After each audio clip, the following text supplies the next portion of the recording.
사도행전 9장.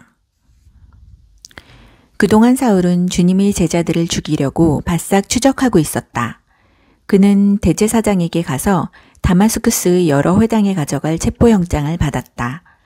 거기서 이 도를 따르는 사람들을 찾으면 남녀를 불문하고 체포해서 예루살렘으로 데려오려는 것이었다.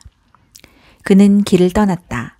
그가 다마스쿠스 외곽에 이르렀을 때 갑자기 눈부시게 환한 빛 때문에 앞이 잘 보이지 않았다. 그가 바닥에 쓰러졌는데 한 음성이 들려왔다. 사울아, 사울아, 왜 나를 해치려고 하느냐? 그가 말했다. 주님, 누구십니까? 나는 얘가 핍박하는 예수다. 너는 일어나 성 안으로 들어가거라. 내가 무엇을 해야 할지 말해줄 사람이 거기 있다. 그의 일행은 놀라서 말도 못하고 서 있었다. 그들은 소리는 들었으나 아무도 보지 못했다. 바닥에서 몸을 일으킨 사울은 자신의 눈이 완전히 먼 것을 알았다. 일행이 그의 손을 잡고 다마스쿠스로 데리고 들어갔다. 그는 사흘 동안 눈이 먼 채로 있었다. 그는 아무것도 먹지 못하고 아무것도 마시지 못했다. 다마스쿠스에 아나니아라는 제자가 있었다. 주께서 환상 가운데 그에게 말씀하셨다. 아나니아야. 예, 주님. 그가 대답했다. 일어나서 고든 길로 가거라. 유다의 집에서 다소 출신 사람 사울을 찾아라. 그가 거기서 기도하고 있다. 그가 방금 아나니아라는 사람이 집에 들어와서 자기에게 안수하여 다시 보게 하는 꿈을 꾸었다.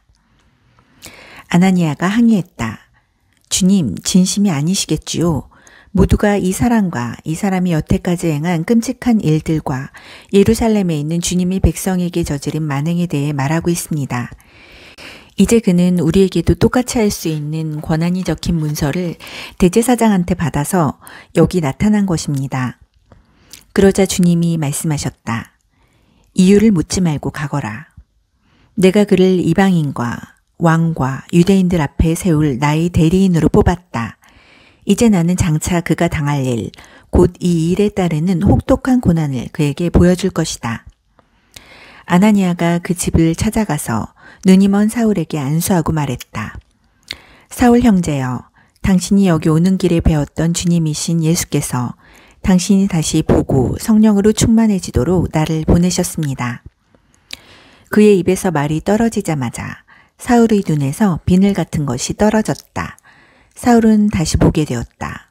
사울은 일어나 세례를 받고 그들과 함께 앉아 음식을 먹고 힘을 얻었다. 사울은 다마스쿠스에 있는 형제들과 며칠을 보내며 친해졌다. 그 후 사울은 한시도 허비하지 않고 곧바로 일을 시작했다. 사울은 여러 회당에서 예수가 하나님의 아들이심을 전했다. 사람들은 예기치 못한 그의 말에 놀라서 그를 믿어야 할지 분간이 서지 않아 이렇게 되뇌었다. 이 사람은 예루살렘에서 믿는 이들을 파멸시키던 자가 아닌가. 그가 여기에 온 것도 똑같은 일을 하려고 온 것이 아닌가. 우리를 체포하고 예루살렘 감옥으로 끌고 가서 대제사장들이 판결을 받게 하려는 것일 텐데. 그러나 그들의 의심에도 불구하고 사울은 한순간도 주춤하지 않았다. 오히려 그는 더욱 힘을 얻어 반대 세력을 정면 돌파해 갔다. 그는 다마스쿠스의 유대인들의 의심을 누그러뜨리면서 예수가 메시아이심을 그들에게 힘써 증명했다. 긴 시간이 흐른 후에 몇몇 유대인들이 그를 죽이기로 모의했으나 그 말이 사울의 귀에 들어갔다. 유대인들은 그를 죽이려고 불철주야 성문을 감시하고 있었다. 그러던 어느 날 밤에 제자들이 그를 광주리에 담아 벽으로 달아내려 탈출시켰다. 사울은 예루살렘으로 돌아와 제자들이 무리에 들려고 했으나 모두가 그를 두려워했다. 그들은 사울을 조금도 믿지 않았다. 그때 바나바가 그를 감싸주었다.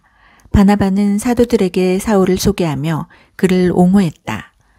사울이 다마스쿠스 길에서 어떻게 주님을 만나 그분과 대화했는지, 다마스쿠스 현지에서 어떻게 목숨을 걸고 예수의 이름을 담대히 전했는지 사도들에게 말해주었다. 그 후로 사울은 그들 가운데 하나로 받아들여져 아무 의혹도 사지 않고 예루살렘에 드나들며 제약 없이 주님의 이름으로 전했다. 그러나 그는 그리스말을 하는 유대인 무리와 부딪히며 그들과 잇단 논쟁을 벌였다. 그들은 사울을 죽이려는 음모를 꾸몄다. 그러나 그의 동료들이 그 음모를 알고 그를 성 밖으로 빼돌려 가이사랴로 데려갔다. 거기서 그를 배에 태워 다소로 보냈다. 그 후에 사태가 진정되고 교회는 한동안 순항했다. 유대와 사마리아와 갈릴리 등 모든 지역에서 교회가 성장했다. 하나님을 깊이 경외하는 마음이 그들 속에 충만했다. 성령께서 그들과 함께 계셔서 그들에게 힘을 주셨다. 그들은 놀랍도록 번성했다. 베드로가 모든 교회를 방문하는 사명을 가지고 길을 떠났다. 여행 중에 그는 루다에 도착해 그곳에 있는 믿는 사람들을 만났다. 그는 애니아라는 사람과 마주쳤는데 그 사람은 몸이 마비되어 8년째 자리에 누워 있었다. 베드로가 말했다. 애니아야, 예수 그리스도께서 너를 낫게 하신다. 일어나서 자리를 정돈하여라. 그러자 그가 그대로 했다. 자리에서 벌떡 일어난 것이다. 루다와 샤론에 사는 모든 사람이 그가 걸어다니는 것을 보고 하나님께서 자기들 가운데 살아 역사하신다는 사실에 눈을 뜨게 되었다. 거기서 조금 떨어진 요빠에 다비다라는 제자가 있었는데 그 이름은 도르가, 산양이라는 뜻이다. 그녀의 선행과 구제는 잘 알려져 있었다. 베드로가 그 지역에 있는 동안 그녀가 병이 들어 죽었다. 그녀의 친구들이 장례를 치르려고 시신을 수습해 서늘한 방에 두었다.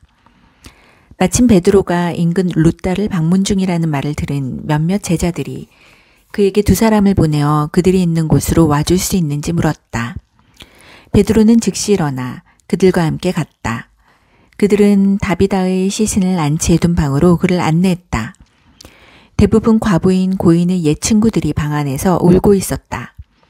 그들은 도르가가 살아있을 때 만들어둔 옷가지들을 베드로에게 보여주었다. 베드로가 과부들을 방에서 내보내고 무릎을 꿇고 기도했다. 그리고 시신에 대고 직접 말했다. 다비다야, 일어나라. 다비다가 눈을 떴다. 그리고 베드로를 보더니 일어나 앉았다. 그는 다비다의 손을 잡아 일으켰다. 그러고는 믿는 사람들과 과부들을 불러들여 살아난 그녀를 보여주었다. 이 일이 요빠 전체에 알려지자 많은 사람들이 주님을 믿었다. 베드로는 가죽 가공업을 하는 시몬의 손님으로 요빠에 오랫동안 머물렀다.